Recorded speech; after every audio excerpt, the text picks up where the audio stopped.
So let's start out with Movement Monday. So Movement Monday, I went to the gym today. I did my yoga. I came home and had a healthy lunch. So we were just talking about it, but it's movement for movement. Today is on Mondays is movement for Movement Monday. Sometimes it's Medical Monday. We're going to do Movement Monday. Exercising in cold weather can be beneficial for your health, but it also poses some risk, especially if you have aortic disease. Aortic disease is a condition that affects the aorta, the main blood vessel that carries oxygen-rich blood from the heart to the rest of your body. Aortic disease can cause the aorta to weaken, bulge, or tear, which can lead to the threatening complications. According to the American Heart Association, people with coronary heart disease can often suffer angina pectoris, which is chest pain or discomfort, when they're in cold weather. Cold temperatures, high winds, snow, and rain can also steal body heat and increase the risk of hypothermia. Hypothermia means the body temperature has fallen below 35 degrees Celsius or about 95 degrees Fahrenheit. It can cause lack of coordination, mental confusion, slowed reactions, shivering, and sleepiness, and it can also kill you. If you have aortic disease and want to exercise in cold weather, you should consult with your doctor and follow some tips. Here are some suggestions. Dress in layers of clothing that keep you warm and dry, and avoid cotton as it can trap moisture and make you feel colder. Wear hat, gloves, and warm socks to protect your extremities. There's so many options out there now to choose from. It used to be like places like only Under Armour carried the wicking clothing, but you can find, I know I buy most of mine at Columbia now, but you can find those for any kind of weather, hot or cold. So take a look at those. Then they do make a difference. Stay hydrated by drinking water before and after your workout. Dehydration can impair your body's ability to regulate your temperature. I was really, really surprised. I went to my doctor's a couple weeks ago, and they had this machine that I stood on, and I held something. And one of the things that it reported on was dehydration. I don't go anywhere without my water. And so, just like in blood test, it gives you like this green section and then the red section, and you want to be in the green section.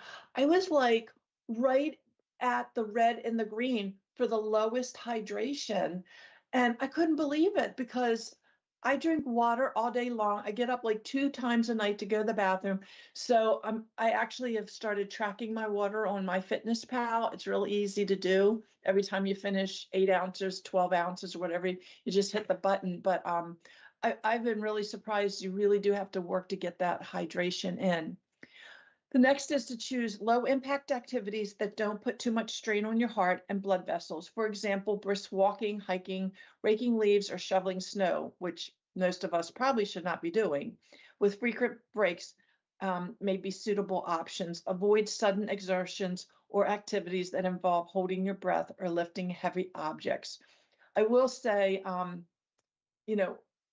walking outside when it's cold, I really noticed that I do work harder. So your heart is working harder when it's really cold, even walking outside.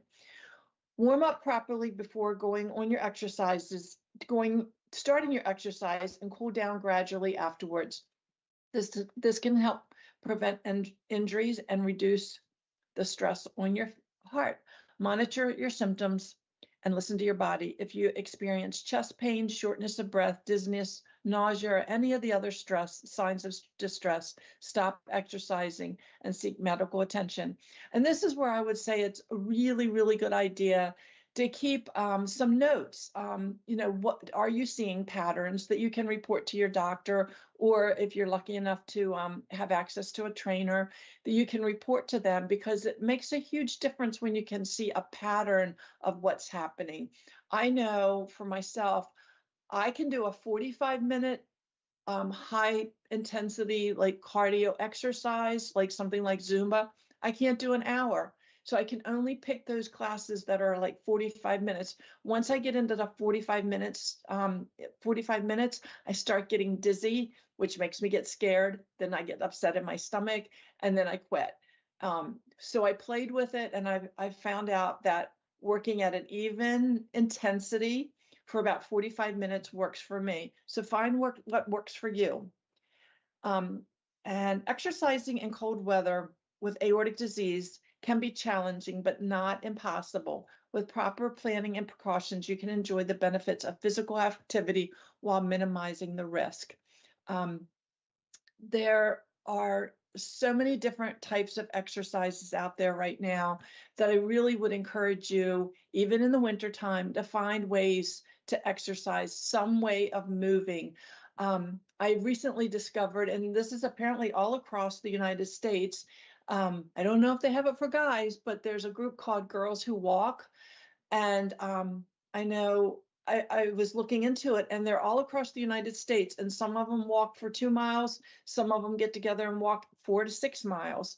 I know the group in my area does 4 to 6 miles, but there's a group that as part of that group, when they start off, once they get to like 2 miles out, they'll turn around, or they get to 1 mile out and they'll turn around. So whoever, you can turn around at whatever point you want.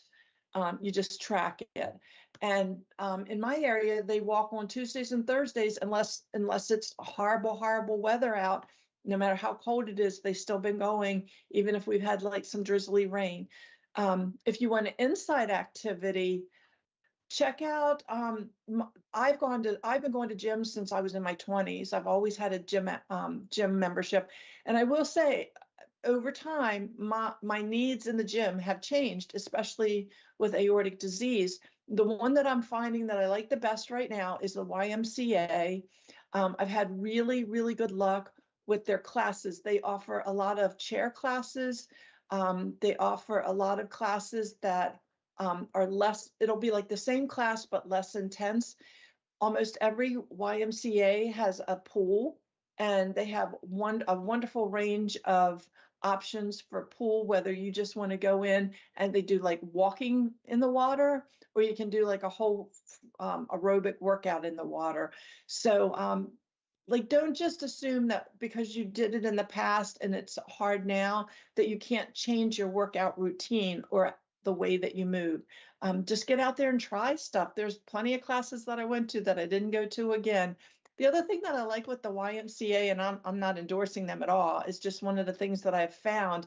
The YMCA does have, when you become a member, they have so many classes online that they have videotaped. I think it happened during COVID, and they've continued it. So if I don't have a window of time to be able to go to the gym, if I have a doctor's appointment or whatever, I'll just put something on my TV, even if I don't get to finish it. The other one of my favorite ones right now is, and it's free, it's on YouTube. It's called Walk Away the Pounds. And it literally, it sounds like it would be so boring, but literally it's just walking in place, and then they'll do like a little cha-cha, or they'll add some arms, or they'll go doing like a sideways chain, and it's not as boring as it sounds. So check out one of those for getting yourself moving.